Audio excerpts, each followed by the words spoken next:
প্ৰথমে সকলো সংবাদ কৰ্মীকে আমি টাইম স্বাধীনতা কেন্দ্ৰীয় সমিতিৰ তৰফৰ পৰা ধন্যবাদ জ্ঞাপন কৰিছোঁ। আমাৰ নিমন্ত্ৰণ ৰক্ষা কৰি আপোনালোকে ইয়াত উপস্থিত হোৱাৰ বাবে। এটা বিভ্ৰান্তিমূলক বাৰ্তাৰ কাৰণে আমি আপোনালোকক ইয়াতে আজি নিমন্ত্ৰণ জনাইছোঁ। যোৱা ২৭ তাৰিখে প্ৰতিদিন পেপাৰত এটা নিউজ ওলাইছিলে, যিটো আমাৰ টাইম স্বাধীনতা তিনিচুকীয়া আঞ্চলিক সমিতি সভাপতি সম্পাদক ধ্ৰুৱজ্যোতি গগৈ আৰু বিশ্বজিৎ গগৈয়ে এটা নিউজ দিছিলে যে আপৰ প্ৰাৰ্থী মনোজ ধানোৱাৰক আহোম অধ্যুষিত অঞ্চলত নিষিদ্ধ ঘোষণা কৰা হৈছে। এইটো সম্পূৰ্ণ এটা ভুল মেছেজ, যিহেতু টাইম স্বাধীনতা কেন্দ্ৰীয় সমিতি মই নিজেই উপসভাপতি হিচাপে আমাৰ কেন্দ্ৰীয় সমিতিত আৰু আমাৰ তিনিচুকীয়া জিলা সমিতিত এনেকুৱা ধৰণৰ কোনো যিহেতু আমাৰ কথা পতা আলোচনা হোৱা নাই, কোনো প্ৰাৰ্থীকে আমি ছাপোৰ্ট কৰিছোঁ বা ছাপোৰ্ট নাই কৰা এনেকুৱা ধৰণৰ কোনো কথা হোৱা নাই। গতিকে কাৰ চক্ৰান্তত পৰি এই তিনিচুকীয়া আঞ্চলিক সমিতিয়ে এই নিউজটো কৰিছে, তাৰ কাৰণে আমি জিলা সমিতিক আমি আদেশ দিছোঁ যে এইটো এটা আমি এনকুৱাৰী কৰিবৰ কাৰণে এটা আমি আদেশ দিছোঁ, যাতে কাৰ প্ৰয়োজনত পৰি এনেকুৱা ধৰণৰ নিউজ তেখেতলোকে মাৰিছে। এতিয়া এইটো এটা সম্পূৰ্ণ তেখেতলোকৰ টাইম স্বাধীনতাৰ এইটো সিদ্ধান্ত নহয়, সম্পূৰ্ণ তেখেতসকলৰ বিশ্বজিৎ গগৈ আৰু ধ্ৰুৱজ্যোতি গগৈ নিজা সিদ্ধান্ত। ইয়াত টাইম স্বাধীনতাৰ কোনো আমাৰ অধিসূচনা জাৰি কৰা হোৱা নাই। গতিকে আমি ৰাইজলৈ এই কথাই জনাব বিচাৰিছোঁ, টাই আহোম অধিকৃত অঞ্চলত আমি কোনো প্ৰাৰ্থীকে আমি নিষিদ্ধ ঘোষণা কৰা নাই। আমি সেইটো আপৰ প্ৰাৰ্থী মনোজ ধানোৱাৰে হওক বা আমাৰ লুইনজ্যোতি গগৈ হওক বা সবন্ধ সোণোৱাল, আমি কাকো নিষিদ্ধ ঘোষণা কৰা নাই। আমি ৰাইজলৈ এইটোৱে আহ্বান জনাইছোঁ যে যোগ্যতা সম্পন্ন ব্যক্তিক আমি ভোট দিবৰ কাৰণে আমি আহোম ৰাইজক আমি আহ্বান জনাইছোঁ। আমি কোনো প্ৰাৰ্থীকে বিৰোধ কৰা নাই।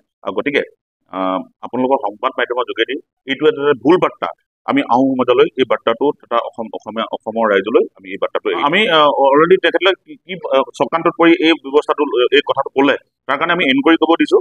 আমি এনকুৱাৰী ৰিজাল্ট আহিলে আপোনালোকৰ সংবাদ মাধ্যমে আমি জনাম, তেখেতলোকৰ ওপৰত কি একশ্যন ল'ম সেইটো আপোনালোকক আমি জনাই দিম, যাতে তেখেতলোক এনকুৱাৰী আমাৰ জিলা সমিতিয়ে কৰিব। আমাৰ জিলা সমিতিৰ বিষয় বিভাগ আমি ইতিমধ্যে কেন্দ্ৰীয় সমিতিৰ তৰফৰ পৰা কোৱা হৈছে যে আপোনালোকে এই আঞ্চলিক সমিতিৰ ওপৰত এটা এনকুৱাৰী আমি কৰিব দিছোঁ। এনকুৱাৰী ৰিজাল্ট অহাৰ লগে লগে আপোনালোকক আমি জনাই দিম যে কি পাকচকত পৰি তেখেতলোকে এই মন্তব্যটো কৰিলে।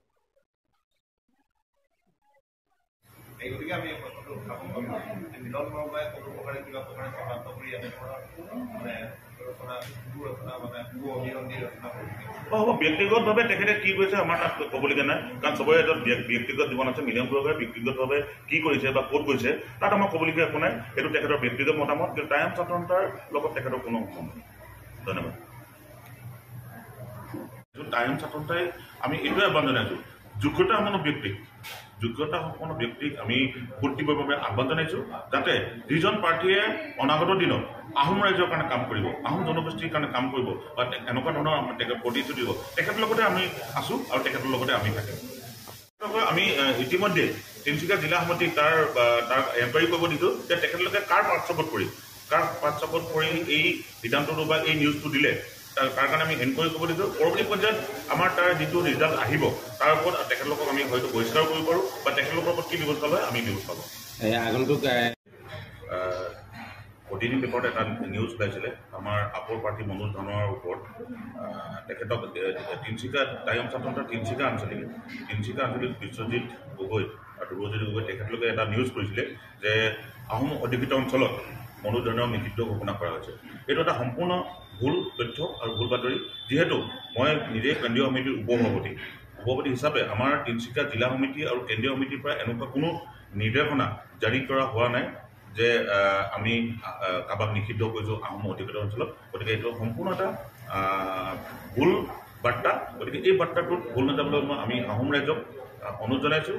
আৰু আমাৰ টাইম স্বাধীনতাৰ তৰফৰ পৰা কোনো পাৰ্টিকে ছাপোৰ্ট কৰিবলৈ বা বিৰোধ কৰিবলৈ আমি কাকো কোৱা হোৱা নাই, এনেকুৱা কোনো নিৰ্দেশনা নাই। গতিকে এইটো এটা সম্পূৰ্ণ ভুল বাৰ্তা।